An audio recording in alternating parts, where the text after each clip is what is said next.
Hey everyone, this is smpratte, and you probably already know what we're going to talk about. We're going to talk about PSA's recent acquisition of Genamint. Genamint is an AI grading company.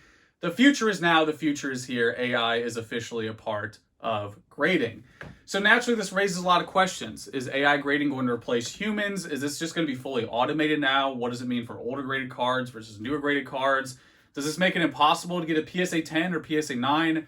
We're going to talk about all that, but let's start with what this is. PSA put out a nice little 1-minute demo video that shows you the tech that they acquired, which essentially just scans a card. It gives you a condition rating for like corners, edges, surface, centering. I think eye appeal was another one, and then an overall condition rating.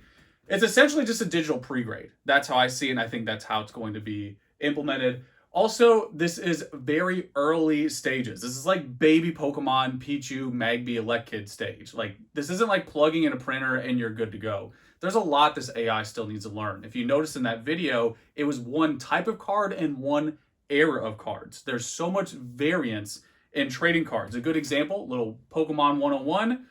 Pokemon cards have rounded corners. Sports cards have sharp corners. 4 sharp corners is a flex in sports. It means nothing in Pokemon. Point being, the condition parameters are different, not only for different hobbies, but different eras. Like the WotC era is different than modern, old back Japanese is different than new back Japanese. Even within those two general points, there's certain WotC card stock that's different than like, first edition base versus Neo era, or like Masaki promos are prone to indents. You could comb through and there's a ton of nuance in there that this AI still needs to learn. So again, just emphasizing this is the early adoption phase. It's baby Pokemon level 1. It's got a long way to go.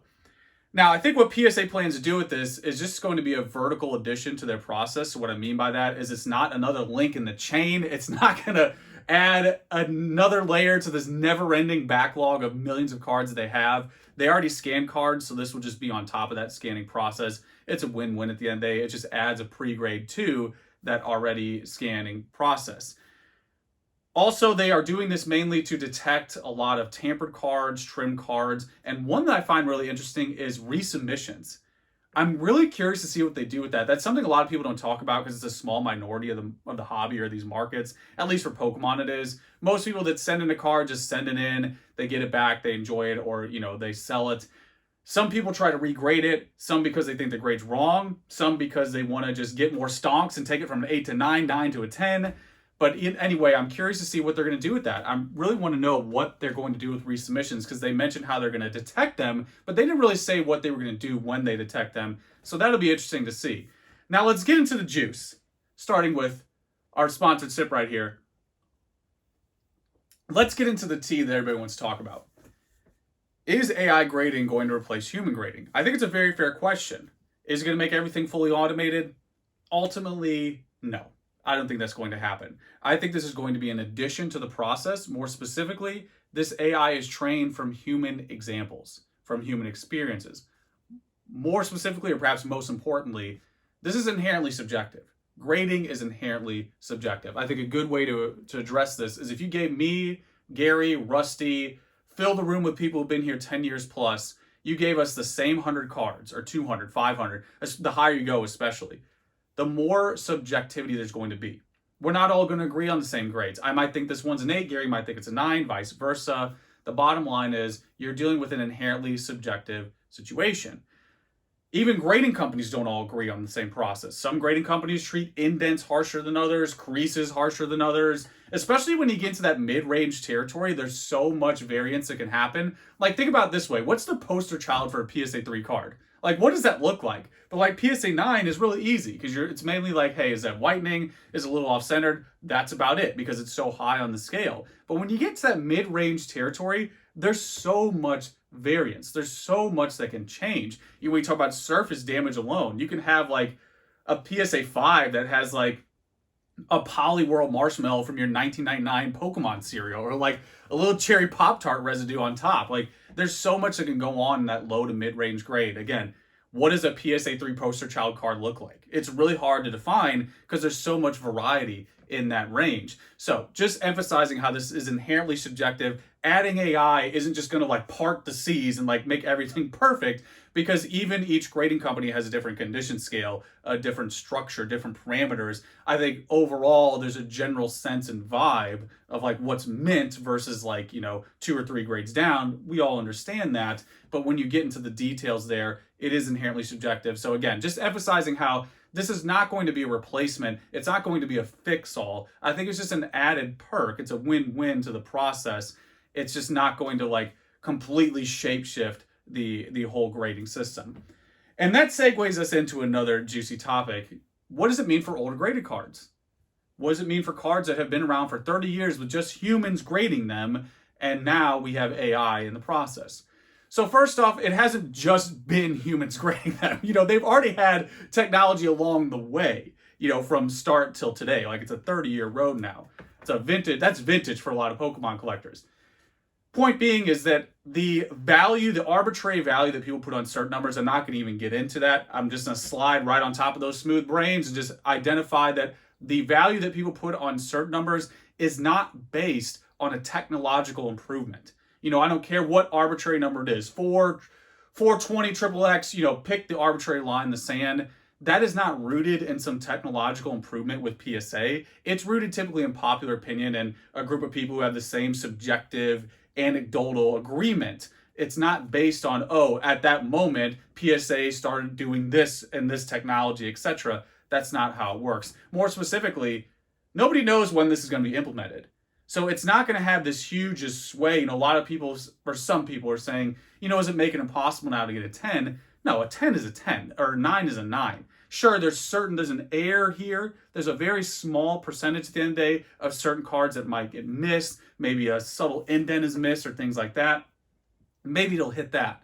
Maybe it'll notice that. But you're talking a very, very small minority, a very small room for error. It's not going to just come in and completely say, okay, no 10s exist anymore or something like that.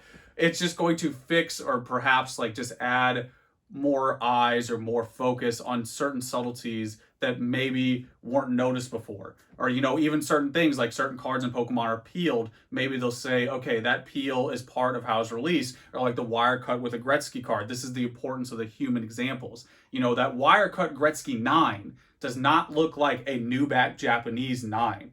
If you look at a wire cut Gretzky 9 rookie, it's got some fray on the edges. And for a lot of people, they'd be like, what? They'd look at that and be like, huh? Like, how is that a 9? But it is, because when you look at the parameters for that card in particular, that still fits in the 9 category. Again, just going deeper into the inherent subjectivity and nuance that is grading at the end of the day. But just emphasizing, when people talk about old cards versus new cards, and the value of that and these arbitrary values based on whatever the cert number is, just remember that is not rooted directly for some type of technological improvement. That is a subjective, anecdotal agreement for emotional value that people place on cards. It is not rooted in, at that point in time, PSA acquired X technology and that's why it changed. That's not at all how that timeline or whatever. It's just people being, picking petals with the inherent subjectivity that is grading at the end of the day.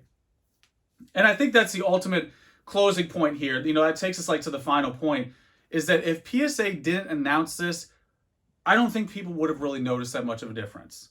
Right now, it's so hard to even get cards through PSA to the point where they shut down all the lower tiers, that I think it'd be really difficult to even notice that trend. And more importantly, when you talk again to that room of people like Gary, Rusty, guys who've been around 10 plus years, who have submitted hundreds of thousands of cards at this point, when you look at that data pool, you don't see this big trend. When you zoom out that much, it's really hard to see here's this huge trend, here's this huge trend. Typically what you're going to see is something like this over time, especially for vintage. Naturally, cards are going to be more difficult to find. The only exception is if there are moments when a lot of people are opening packs. That's why statistics and data can be confusing. That's why, again, you need that human element and analysis to teach the AI. For example, when a lot of people talk about the 4 cert, 2 certs, they're usually talking about the WotC era, and there are certain moments in the hobby when a lot of people rip packs to grade them. So naturally, you're going to have this uptick of certain cards getting higher grades because that sample size is mainly YouTubers, whoever, ripping, flipping, grading, repeating,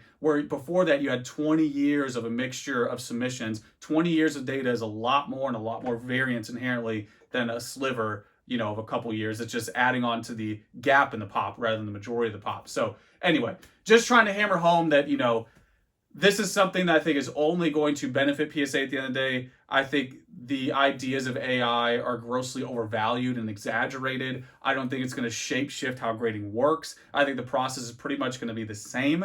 I think it's just going to maybe nip that, again, that very small percentage of cards that slide through, like the Trimosaur, or, certain cards that might have had some type of surface or something that was missed before. It's going to nip some of those in the bud, but you're talking a very, very small minority. And again, this is inherently subjective.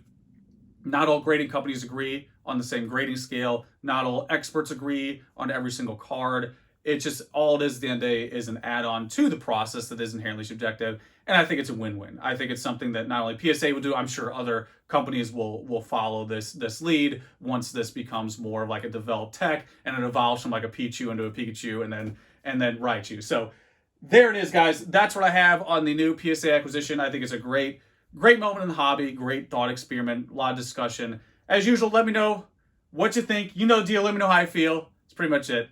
Till next time, guys.